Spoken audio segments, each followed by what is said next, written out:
क्यों राजा जनक ने अयोध्या से किसी को भी सीता के स्वयंवर में नहीं किया था आमंत्रित। राजा जनक के शासन काल में एक व्यक्ति का विवाह हुआ। जब वह पहली बार सज संवर कर ससुराल के लिए चला तो रास्ते में चलते चलते एक जगह उसको दलदल मिला जिसमें एक गाय फंसी हुई थी जो लगभग मरने के कगार पर थी। उसने विचार किया कि गाय तो कुछ देर में मरने वाली ही है तथा कीचड़ में जाने पर मेरे कपड़े और जूते खराब हो जाएंगे। अतः उसने गाय के ऊपर पैर रखकर आगे बढ़ गया। जैसे ही वह आगे बढ़ा गाय ने तुरंत दम तोड़ दिया तथा शाप दिया कि जिसके लिए तू जा रहा है उसे देख नहीं पाएगा। यदि देखेगा तो वह मृत्यु को प्राप्त हो जाएगी। वह व्यक्ति अपार दुविधा में फंस गया और गो शाप से मुक्त होने का विचार करने लगा। ससुराल पहुंचकर वह दरवाजे के बाहर घर की ओर पीठ करके बैठ गया और यह विचार करने लगा कि यदि पत्नी पर नजर पड़ी तो अनिष्ट नहीं हो जाए। किसी के भी बुलाने पर भी वो अंदर नहीं गया। उसकी पत्नी को जब पता चला तो उसने कहा, चलो मैं उन्हें घर के अंदर लाती हूं। पत्नी ने जब उससे कहा कि आप मेरी ओर देखते क्यों नहीं हो तो भी वह चुप रहा।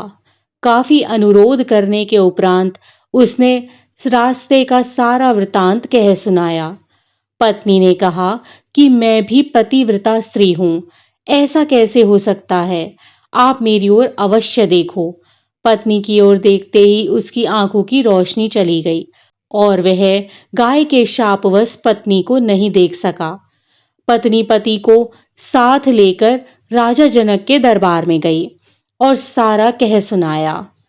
राजा जनक ने राज्य के सभी विद्वानों को सभा में बुलाकर समस्या बताई और गौ शाप से निवृत्ति का सटीक उपाय पूछा। सभी विद्वानों ने आपस में मंत्रणा करके एक उपाय सुझाया कि यदि कोई पतिव्रता स्त्री छलनी में गंगा जल लाकर उस जल के छींटे इस व्यक्ति की दोनों आंखों पर लगाए तो गौ शाप से मुक्ति मिल जाएगी और उसकी आंखों की रोशनी पुनः लौट सकती है। राजा ने पहले अपने महल के अंदर की रानियों सहित सभी स्त्रियों से पूछा तो राजा को सभी के पतिव्रता होने में संदेह की सूचना मिली। अब तो राजा जनक चिंतित हो गए। तब उन्होंने आसपास के सभी राजाओं को सूचना भेजी कि उनके राज्य में यदि कोई पतिव्रता स्त्री है तो उसे सम्मान सहित राजा जनक के दरबार में भेजा जाए।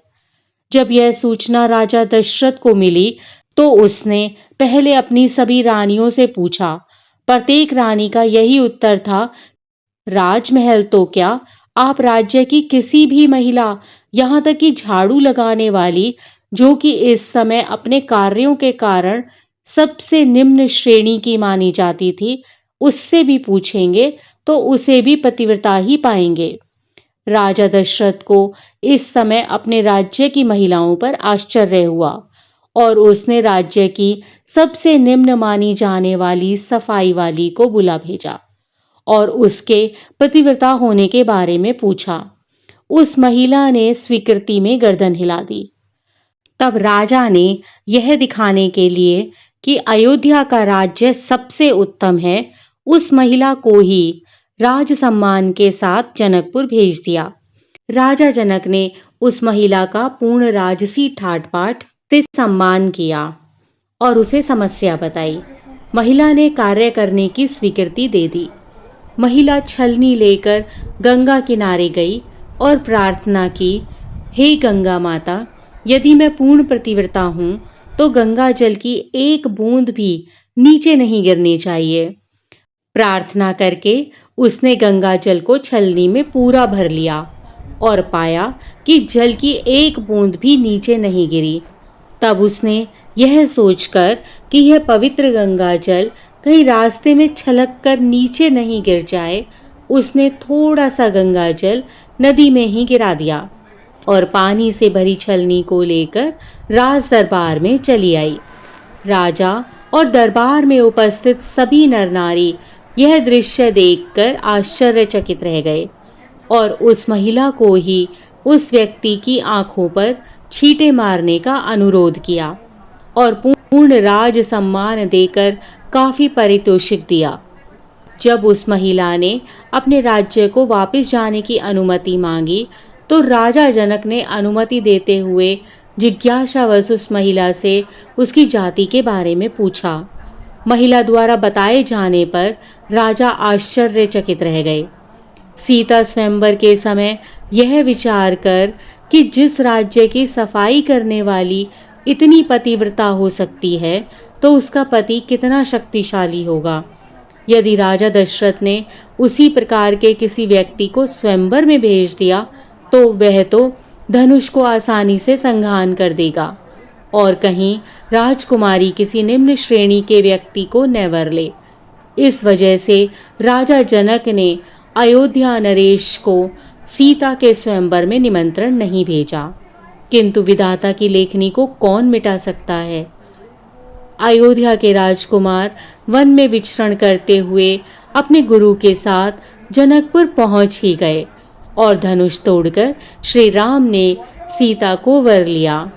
ऐसे श्री राम और सीता का विवाह हो गया। जय श्री राम। की अन्य व्रत एवं पौराणिक कथा कहानियों के लिए हमारे चैनल को सब्सक्राइब और शेयर करें ताकि आप भी दूसरों तक इन्हें पहुंचाकर धर्म लाभ प्राप्त कर सकें।